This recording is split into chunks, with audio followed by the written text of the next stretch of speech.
So, hello and welcome to another episode of the Turn 5 podcast. It's just myself and Ben this week. Chris says he's on holiday in the Wi Fi shit. Nia says she. What was Nia's excuse this week? She has things to do.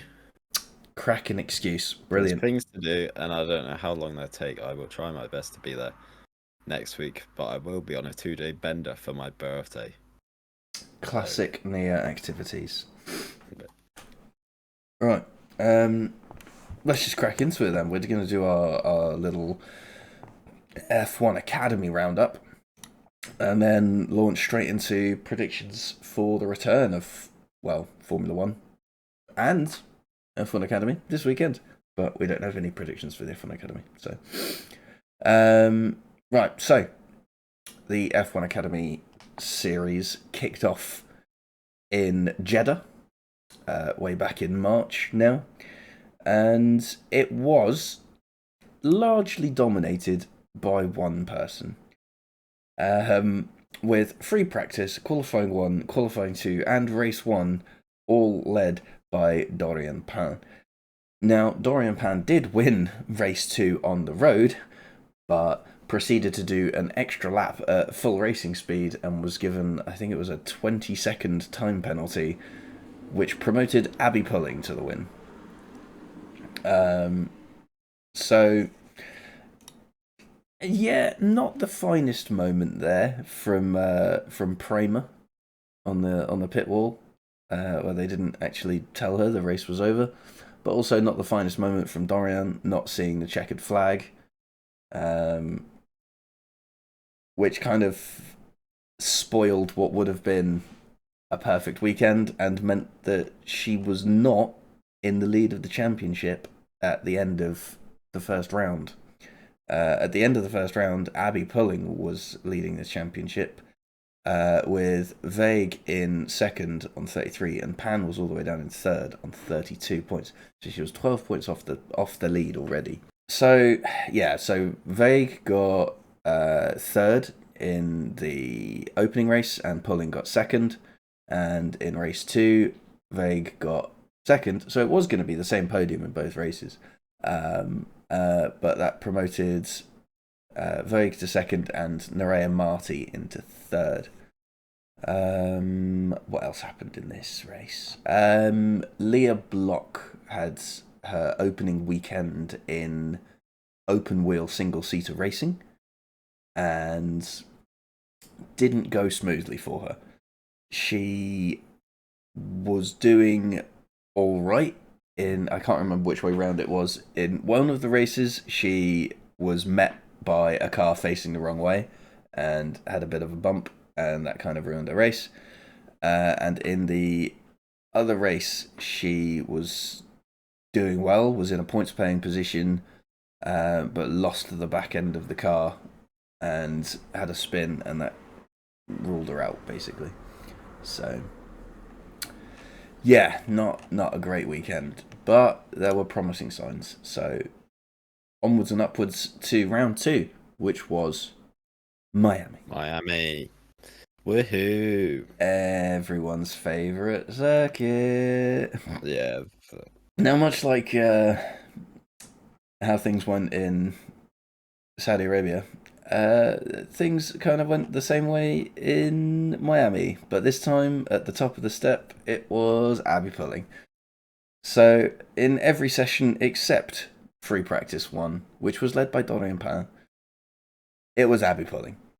So in qualifying 1, Abby Pulling had almost 6/10 on second place, and in qualifying 2, it was just over 4/10 on second place. So I think it's fair to say Abby was the queen of this circuit at that point. But the thing, right, this is going to be obviously the thing that carries on. However, she is also doing British F4. Mm-hmm. So watch the BTCC, and Yeah. obviously that's on one of the other series that they run. Yeah. So, and she's currently 6th in the championship. And is the F4 car not similar to the F1 Academy car? Are they racing at the same circuits? Well, no, because obviously for Well, the there you British go. series, It's they go fine then. around not killing all. So I don't know. I think they would have run it by someone, Yeah, but obviously they've got no issue with it. So, obviously when like but what team is she racing as for? Roden. Oh, okay, it's the same team. Yeah, I was gonna say like, yeah, if it's a different team, then different engineers, so it's fine. But like, if it's the same team, maybe she's obviously getting a they bit of a cheeky little last. advantage. Yeah, the last race in a F1 Academy was June, the Yeah. 21st, 23rd of June.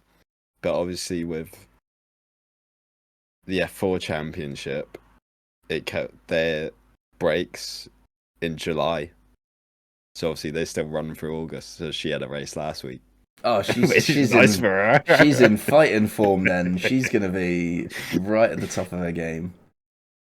But then again, you probably got to look at like what are the other drivers doing. They might be doing something similar in other series, But at the end of the day, it's if they can get backing, and she's Yeah, Abby's got the backing of the Alpine Academy, so I don't know. It's just, is it an unfair advantage potentially? Is it just the way of life in the feeder series? Also potentially, you know. yeah. But It's then she's also got to use it as well. yeah, So true. She's she's doing well in performing. it, so.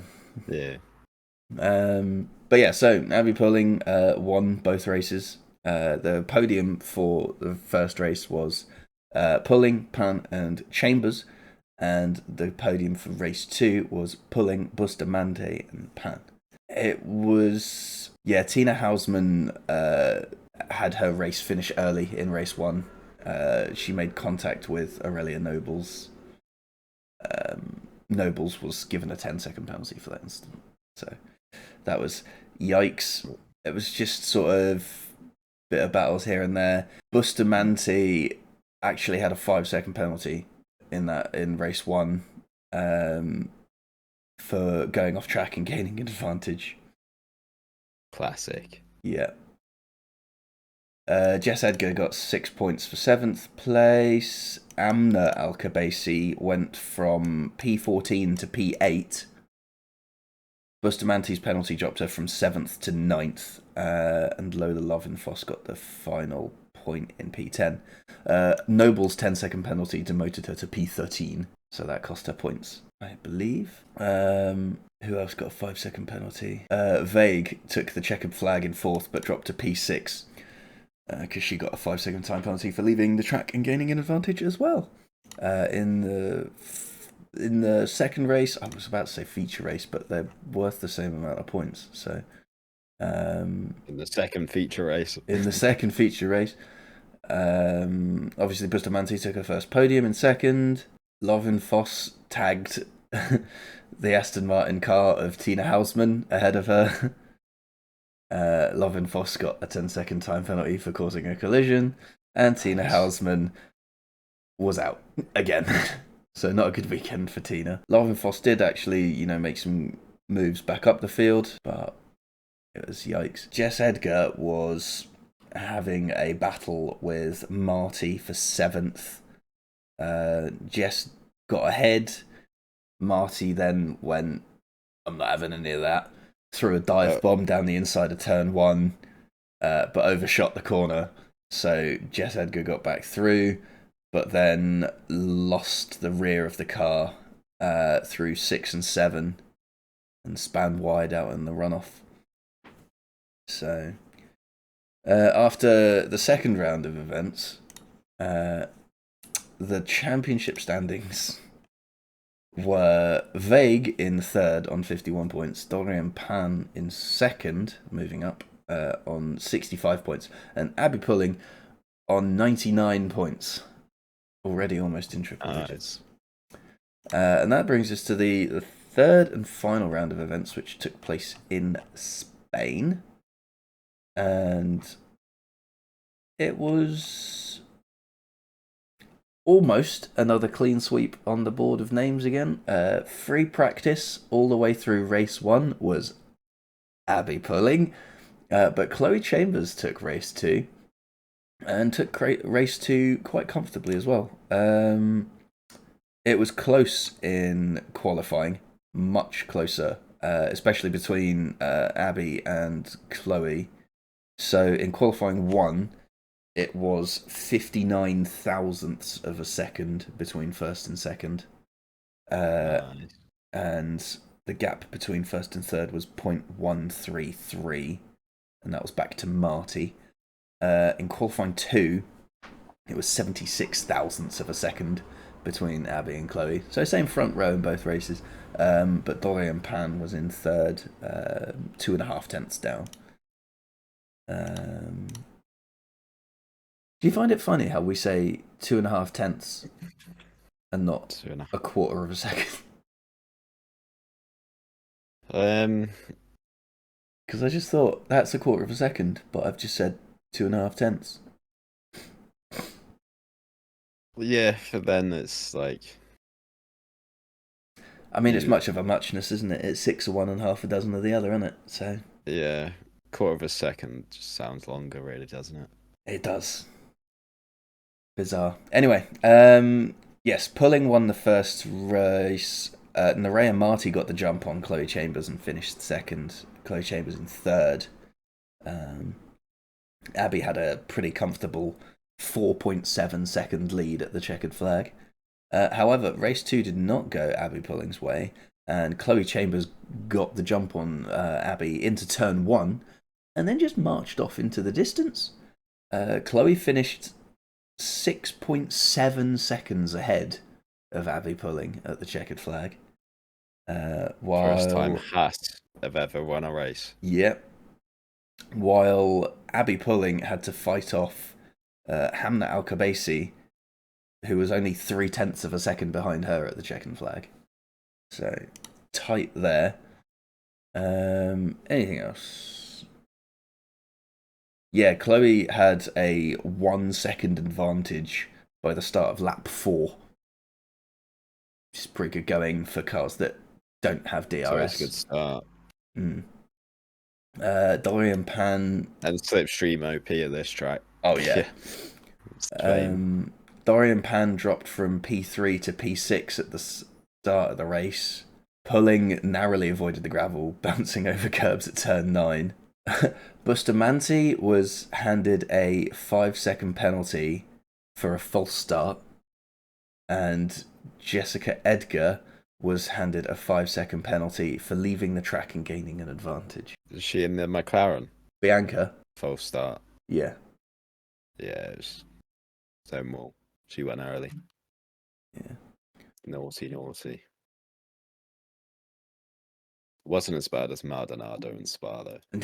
That's still my favourite ever. It was Crofty. Just Maldonado gets a flyer. Yeah, because he went before the start. flag. It's so good. Lovin Foss took P9 off Jess Edgar, whose tyres were very much struggling. Marty finished 4th ahead of Dorian Pan in 5th. And Leah Block got her best ever F1 Academy finish in 6th. So it's all starting to head in the right direction for her. Bustamante's 5-second penalty dropped her behind Leah into 7th. Houseman finished 8th. Lovin Foss and Emily de Hoche finished the points off there. So... yeah, Abby Pulling has a 66-point advantage at this point in the season. Pan They're and... not even halfway through. Yeah, So. Dorian Pan and Chloe Chambers are tied behind on 81 points. And Rodin is in the lead of the team's standings, quite understandably, seeing as they have Abby. They're on 176 points. But Campos are now in second place on 153 points. Prema in third. Did Prema get a perfect round one? They got 50 points. No, because Pulling won the second race. You know, but like for generally just the first race, not including the second. Oh, the first race. No, because Pulling was second, Uh, and she's what a most the rode team in. could get. Yeah, so the teams. There's 5 teams in F1 Academy. ART Grand Prix are on 73. MP Motorsport are on 76. Prema are on 146. Campos are on 153, and Rodin are on 176. So it's still quite close in the teams, but the drivers less so. Well, I say that the first place, Abby Pulling on 147, and then sort of it gets a bit closer from there downwards. Dorian Pan and Chloe Chambers tied on 81, Nerea Marti on 63, Bustamante on 57, Hamna Al Kabasi on 55, Verg on 51, and then there's another junk. Jess Edgar on 22, Tina Houseman on 14, Amna Al Kabasi on 12, Leah Block on 10, Emily DeHoche on 9, Chloe Schreiner on 9, Lola Lovenfoss on 7, Aurelia Nobles on 6, and then the 2 wildcard entries that we've had so far didn't score any points either. Did we have a wildcard? We didn't have a wildcard in Barcelona. Interesting. Very interesting. But yes, they're back this weekend in Zandvoort. The rest of their season is Zandvoort, Singapore, Qatar, and Abu Dhabi. Lucky them. Yeah. Right, that leads us on to Formula One and our predictions ahead of the Formula One Dutch Grand Prix. So, we've got in the predictions of Chris and Nia. I'm just waiting back on Sonia, and then I'll get the social media ones in due course because I forgot to put the post out. So, Ben, pole position. Who's it going to be? Max Verstappen. Funnily enough, that's what everyone said so far. Podium. Who's it going to be? In third place will be Lando Norris. Right. In second will be Max Verstappen. Oh. And the winner will be Lewis. Oh. That is different. I'm going to say Verstappen, Norris, Piastri, and pray that that orange car goes around that track very quickly. It's not going to now. It's going to be dead last. But anyway, bold predictions. Oh, sorry, wait. Chris said Verstappen, Hamilton, Norris, and Nia said Verstappen, Hamilton, Piastri for their podiums. Bold predictions, right. Chris said Logan Q2. That's on the line. Yeah, but I think it's still rare enough that it probably counts. And Nia said Alonso in the top 5, which is definitely a bold prediction. So what have you got, Ben? Well, I was trying to find it earlier. There's a post about how slower Sergio Perez was to Max Verstappen in quali at Zandvoort. And he's genuinely got slower and slower and slower. I think in 21, I think it said 5 tenths. 22, I think it said 1.1. And 23, it was 1.3 seconds. So I'm saying for Perez to be over 1.3 seconds slower than Verstappen in qualifying. Okay. Fucking hell, that's savage. Let the streak carry on.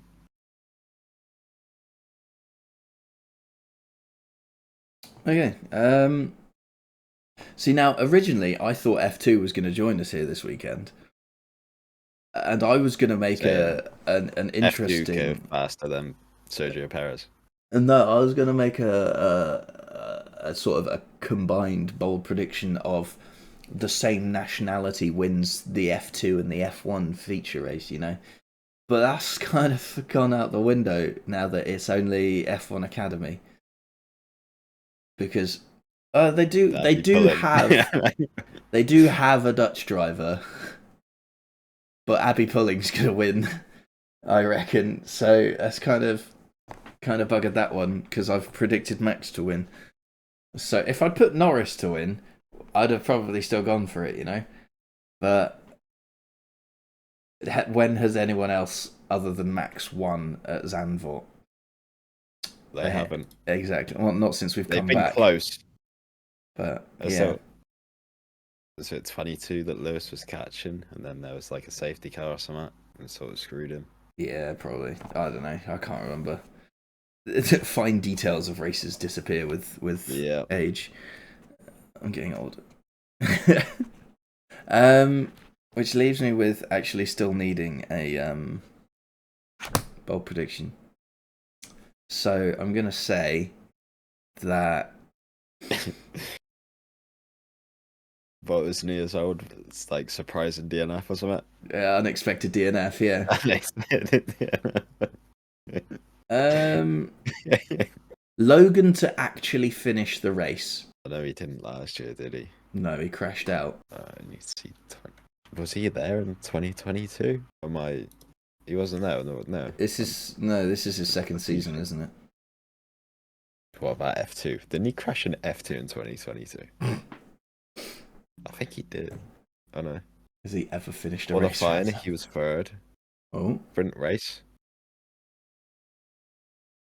he was finished 8th. oh my god, he has finished a race. Feature. He DNF'd. He did DNF in the feature because that was the fucking massive pile-up. Right, so Logan to actually finish the race. Yeah, that's fair enough. 2 of the main races in a row where he has not finished. It's brutal, but it's fair game. Yep. Right, Ben. Don't showdown. Actually, while we're still on the case of Logan Sargent, No. I don't know if you've seen the clip of David Coulthard grilling him because he parked the car into the barrier. There's like a metal post and there was a Mercedes, and David Coulthard said, "Here we are, it's Logan Sargent's car. He's actually hit the barrier." It's Alex Albon that done it. So Nice. Logan was getting unfairly treated. It's that Simpsons meme. Yeah. This was Alex admitted it on the Williams podcast that they do. I just seen the clip of it. So. Nice. Poor Logan. Catching all the flack. Yeah, but anyway, lap first is Logan. Yeah. Lap. It's 72 laps, 30. remember? Lap 30? Lap 30. 2 laps down. 2 laps down. Okay, so Chris has said Zhou on lap 30. 1 lap down. Nia has also said Logan, but she said lap 32 and 1 lap down. And I've said Valtteri Bottas, and I'm going to say lap 35 and 2 laps down. Which brings us to our final, well, actually, not for this week, our penultimate round of predictions. With... Hey, Sergio. Welcome to Red Bull. Perez position predictions. Ben, qualifying. Where is Perez going to be? P17. P17, goddamn. And in the race? P9. P9. Wow, that's a recovery. Chris has said he'll qualify 6th and finish 9th. Nia has said he'll qualify 4th and finish 6th. And I've said he'd qualify 7th and finish 8th. So you're the only person to predict that Perez will gain positions in the race.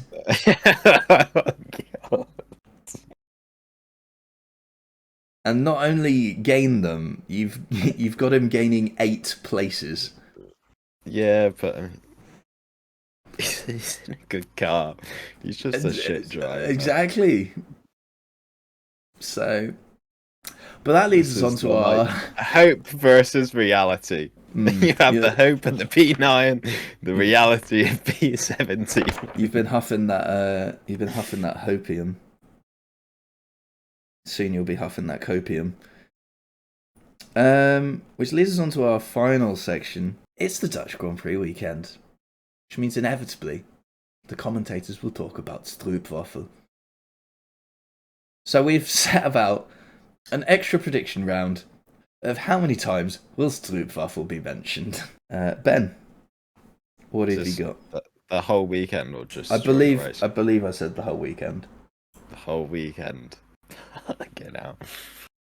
I'm just 34 gonna times by whole weekend. I'm gonna narrow that down to just commentary during the sessions. I'm not doing pre-session and post-session stuff. I'm not doing Ted's notebook stuff. I'm just doing P1, FP1, FP2, FP3, quali, and the race.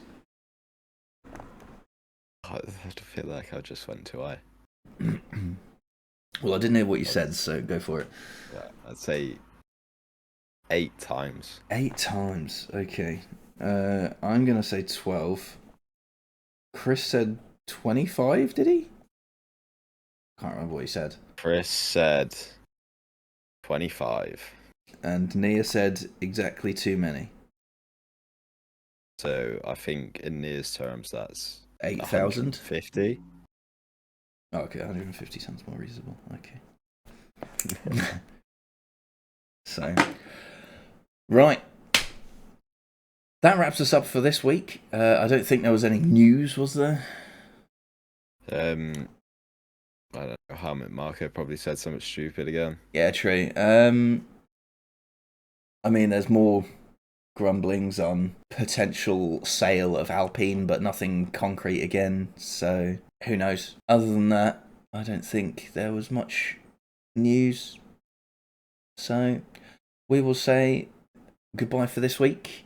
Join us again next time for our review of Formula One and our brief overview of the F1 Academy stuff.